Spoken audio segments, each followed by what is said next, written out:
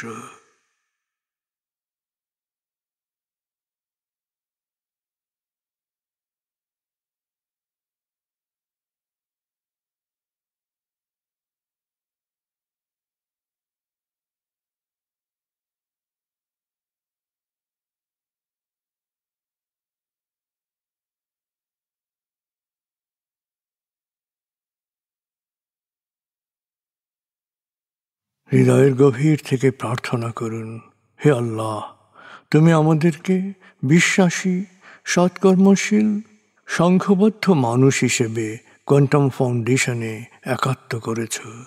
হে আল্লাহ, quantum ফাউন্ডেশনকে এ যুগের আলোকবর্তিকা হিসেবে, সহস্রাব্দের বাতিঘর হিসেবে কবুল করো।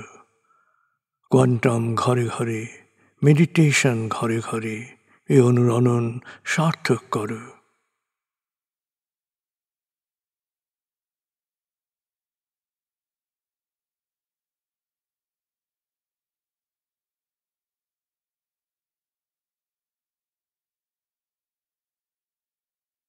হে আল্লাহ, হে দয়াময়, হে মেহেরবান, কোয়ান্টাম ফাউন্ডেশনের সকল কার্যক্রম, শিক্ষা সেবা, শুদ্ধাচার, রক্তদান, এতিমান, প্রবীণ সেবা, চিকিৎসা সেবা, খতনা, মাতৃমঙ্গল, দাফন, কোয়ান্টাম মেথড কোর্স, এই সমস্ত কার্যক্রমকে সদকায়ে জারিয়া হিসেবে কবুল করো। এই কার্যক্রমে যারা সেবা দিয়েছেন তাদের সবার জীবনকে বরকতময়, প্রশান্তিময় করে দাও।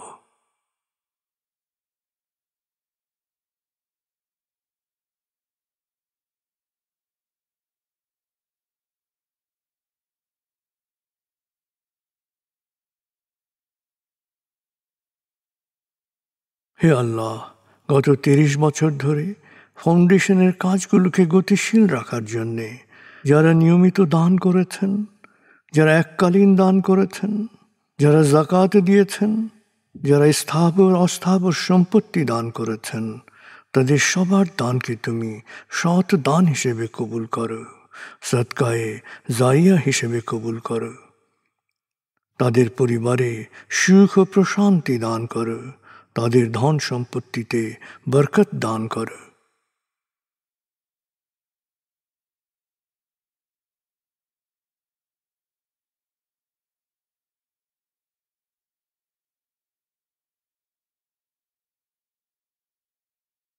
এবার দেশের জন্য দোয়া করুন, হে আল্লাহ, দেশের প্রতিটি মানুষ যেন প্রজ্ঞাপূর্ণ সিদ্ধান্ত নিয়ে নিজের কাজ সবচেয়ে ভালোভাবে করতে পারে, সবাইকে সে তৌফিক দাও।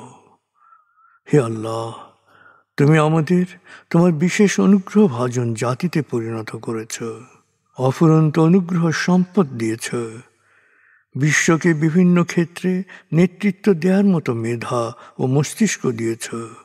আমরা যেন ভালো মানুষ, ভালো দেশে রূপান্তরিত হতে পারি, আমাদের সেই তৌফিক দাও।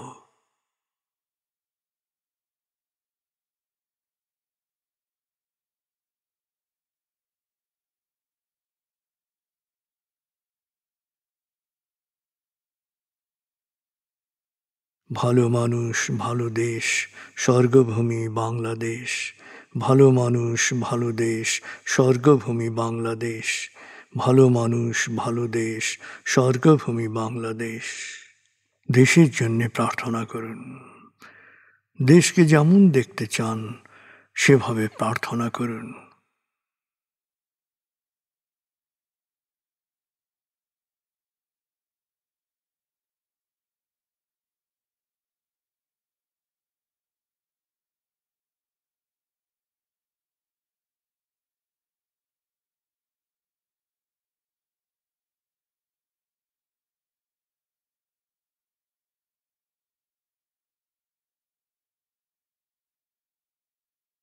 হে আল্লাহ,